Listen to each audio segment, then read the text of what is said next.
Ladies and gentlemen, welcome into my official college football week number 8 picks and predictions, where I go through every single game involving a ranked team and give my score prediction. Beginning with 2 Friday night games. The first one, it is the new number 2 overall team in the country, Oregon, traveling to West Lafayette. This is a well-known Big Ten matchup, of course. Oregon travels to Purdue.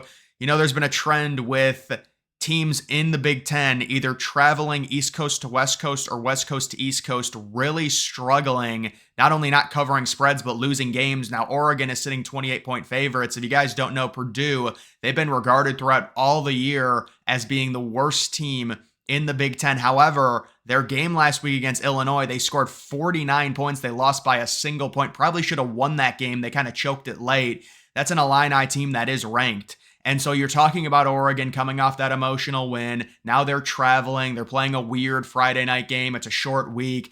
I don't think they cover this 28-point spread. I've got them winning 34-16, but Purdue scoring the 49 points. You're coming home. You've got a huge home field advantage against an Oregon team who just had a very emotional, almost like is like their Super Bowl type performance in the regular season with everything that happened against Ohio State, 32-31. Now it's a short week. Now you're traveling a long distance.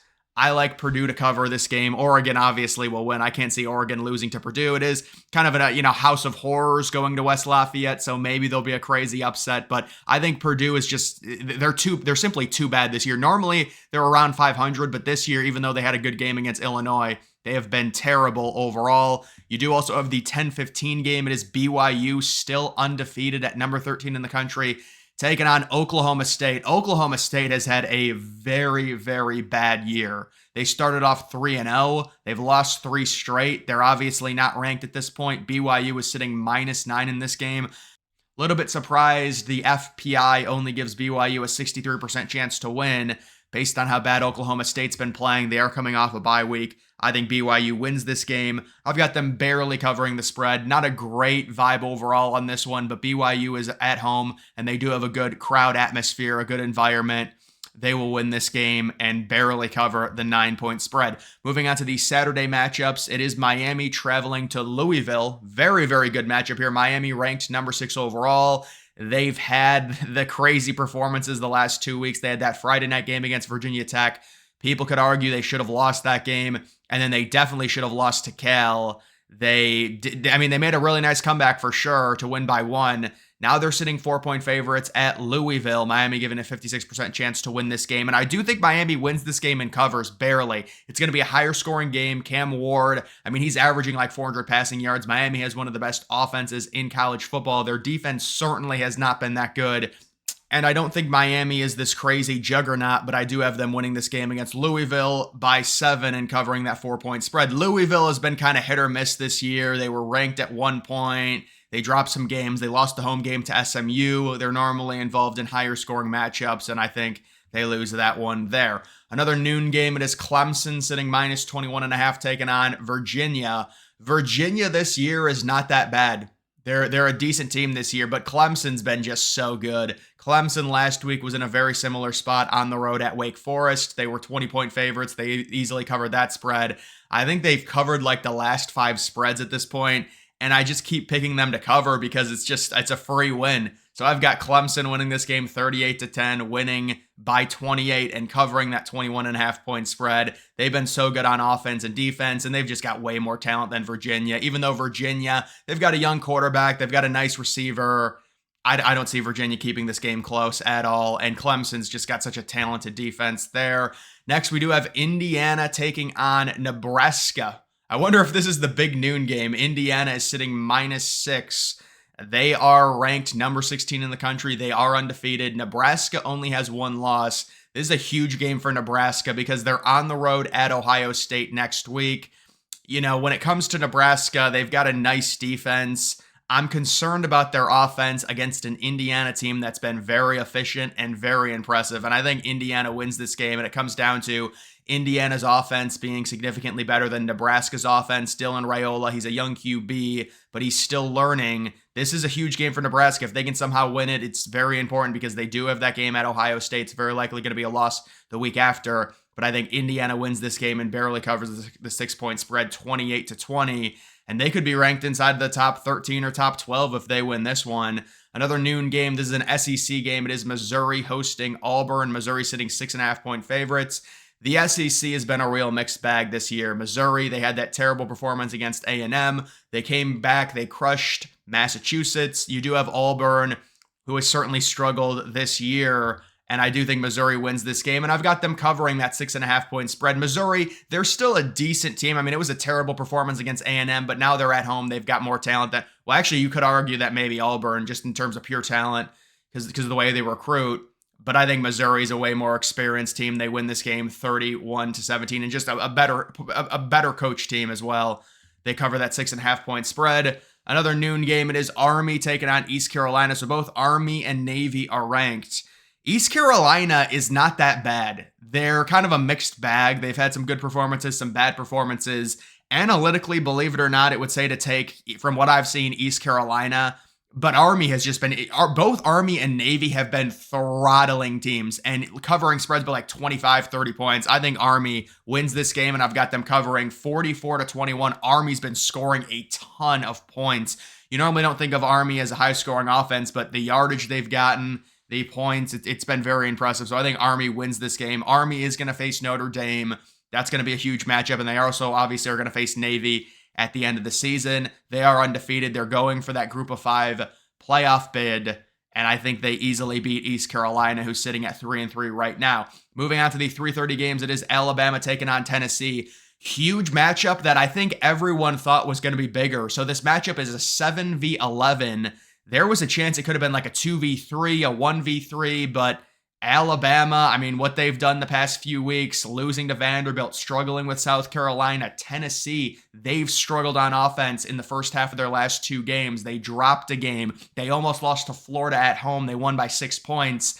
This is pretty crazy. Both of these teams are struggling. Bama is sitting -2.5.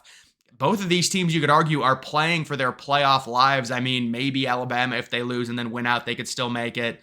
Same goes for Tennessee, but if you lose this game, you've got zero margin for error in the SEC, and both of these teams have tough games coming up. I know Alabama has to face LSU, so I think Alabama in this one does win. It's going to be a more fun, higher scoring game.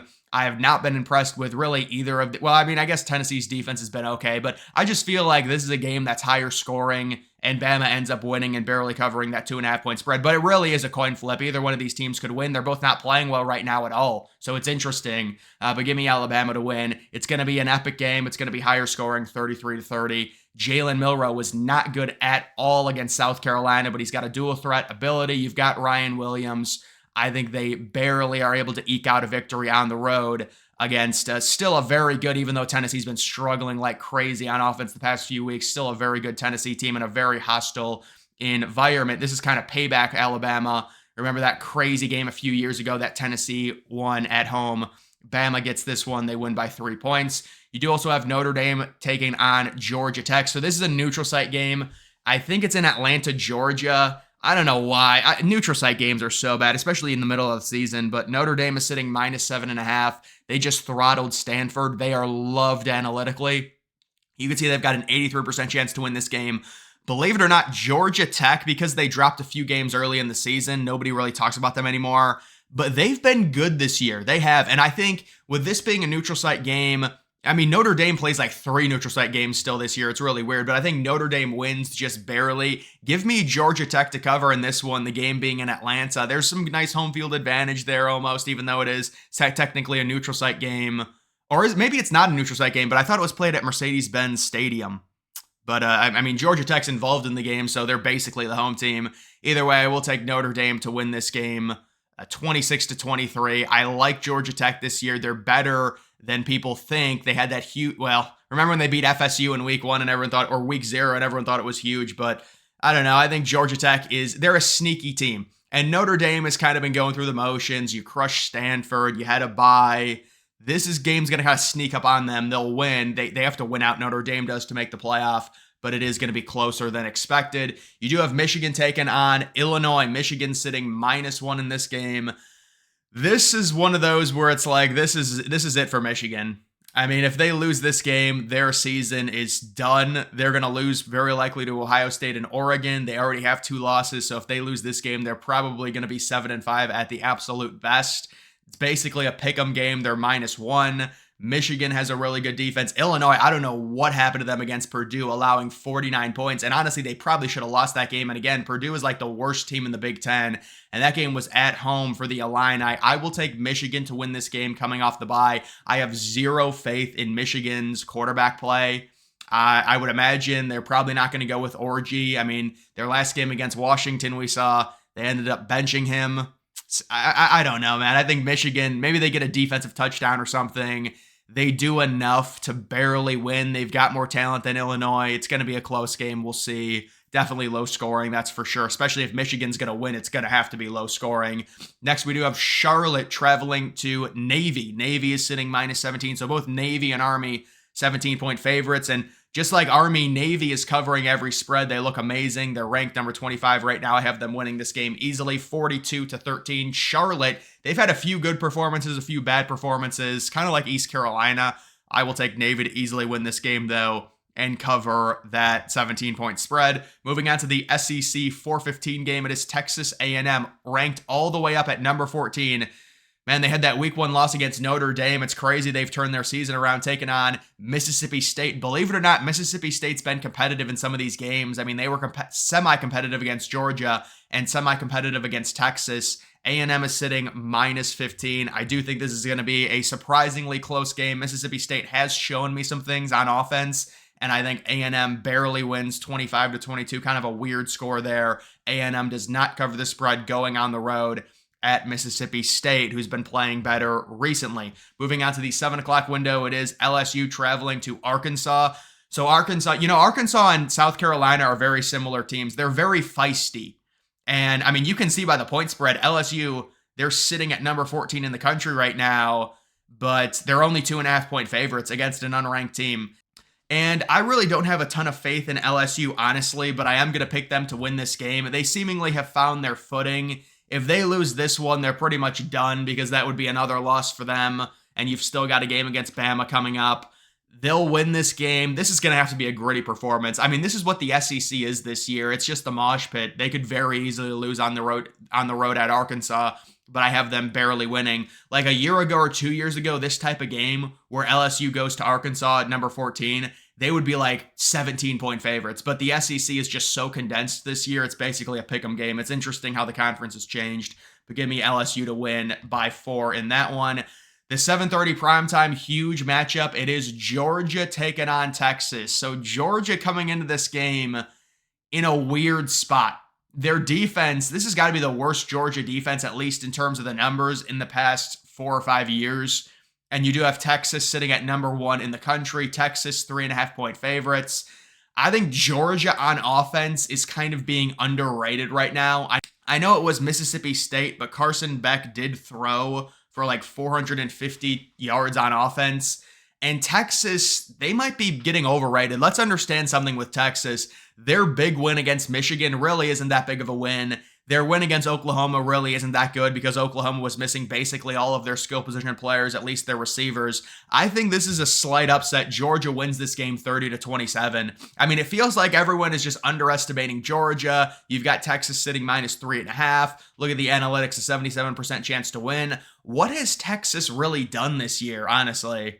I mean, yeah, listen, they've been good for sure, but it's not like they have this huge monumental win. They've just kind of, they crushed Michigan. Everyone assumed Michigan was good because they won the national title last year. Turns out Michigan's not that good. And you crush Oklahoma. Oklahoma's missing their entire team. I like Georgia to kind of sneak up on Texas in this game, play galvanized as the underdogs, even though you could very easily argue Georgia is the more talented team. They've got the better roster, and I think they win this game 30-27 right there. We've got another 7:30 game. It is Iowa State taking on UCF. UCF has really struggled. They got off to a really nice start, and I don't know what's happened there. But Iowa State, they are undefeated. They're a top 10 team. They're -13 in this one. These are games you have to win if you're in the Big 12 and you're going to be a contender and you're going to make the championship. I think they win this game easily, 37-21. It was a solid win for them last week against West Virginia. I did pick them to lose in an upset, and they easily controlled that game on the road in Morgantown, and they won 28-16, and I think they win this game and also cover the 13-point spread. We've got another game here. This is very similar to last week. It is Kansas State traveling to Morgantown to take on West Virginia. Kansas State sitting -3. I picked West Virginia last week as 3-point underdogs at home. They disappointed me. I'm not doing it again. I will take Kansas State. That was listen, Kansas State, back-to-back tough road games at Colorado and at West Virginia. These are not easy games. But if you are Kansas State, you're at number 17 right now. You have one loss. These are games you have to win, and I think they win it 26-18. Kind of a weird score there, but they cover the 3-point spread. And then the final game involving a ranked team, it is SMU sitting at number 21 taking on Stanford. Stanford had a horrible performance last week. SMU was on a bye. SMU was sitting -15 in this game. I do think SMU wins it. Weird start time, 5 o'clock Pacific, kind of a 30-20 game. Really, no one's going to be paying attention to it. It's on the ACC network, let's be real. But either way, guys, that is going to do it for this video. Make sure you follow me on X. Link to that's always in the description.